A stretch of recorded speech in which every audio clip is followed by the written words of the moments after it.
Alright traders, George here, and time for a gold update. I just wanted to get this out to you as things are moving in the gold market. Let me take you back just a little bit here to the beginning of the year when I did a forecast video for gold, the euro, and the S&P. Gold was actually in a pretty weak state there, and with a little bit more to the downside, we could have really seen an unraveling in gold. And the areas I told you to watch for a little bit of strength was 1243, which would lead us up to 1267.50, but really nothing to take note of until we got some closes over 1267.50. We've had a couple of moves up there since the 1st of January. The last screenshot I gave you here, we were trading at 56s. So we had just poked above when we came back below, sort of riding on this downtrend. Not a convincing break above, but still over this balance beam here. So 43s was a prior resistance point that was converted to support. Then 67 became resistance again, proved out yet again. And where we are now is here. So we're at 94.80s, and 67.50 has been nicely passed here. If you look to the left, 1243 has turned out to be a real key commitment zone. There's a lot of trading in that zone there, not as much on the way up to 82. So 67 has been taken over by the bulls, and they got through 82.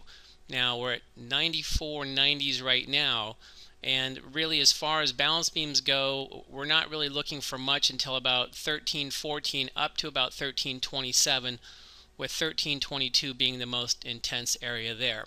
In terms of DSR levels, we've got 1356 and 1429. That's from the first of the year. And then just a couple other price points to mention. The inverted 1-to-1 harmonic comes in at 1351.70s. That's in the middle of an air pocket, but it locks in with some prior structure. This balance beam up here comes in at 1390. Okay, so that's what we're looking at in terms of upside targets and potential resistance points. As I mentioned early on, this is a great spot to get some momentum going here for gold, but expect a big fade if we can get up to 1420s or 30s or so in that neighborhood, and watch for what happens after. If we can pull back and find some support, maybe even not as deep as this level here, and then have another crack at it, if we can get over this level here, that will be a game changer for the last 2 years of gold price action. If we get over 1400s, essentially round number, and start trading over that and finally clear 1430, very likely going up to 1550. Okay, just to keep that in mind, maybe even up to 1575s there. But we're at 94s right now, so watch for 82 to hold as support on the way down. A break below, we could see a move down to 6750s. At this stage right now, with this long bottoming process here and this final move up, if we got below 6750, that would be a pretty weak showing by the gold bulls, and so really look for 6750 to hold, and better 82.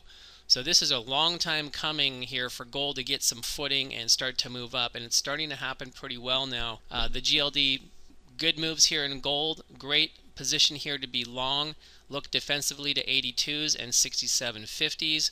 Watch for essentially 1322 as the next key upside target. We could see resistance as early as 1314 and as high as about 1327 in a move up to this region here. Over 27s, we're very likely going to 56s, and if we can clear 56s, watch for 1390 to 1429 is the next key zone up there. We get over 29s and get ready for the low to mid 1500s. That'll do it for your gold update, and we'll see you back in the live room.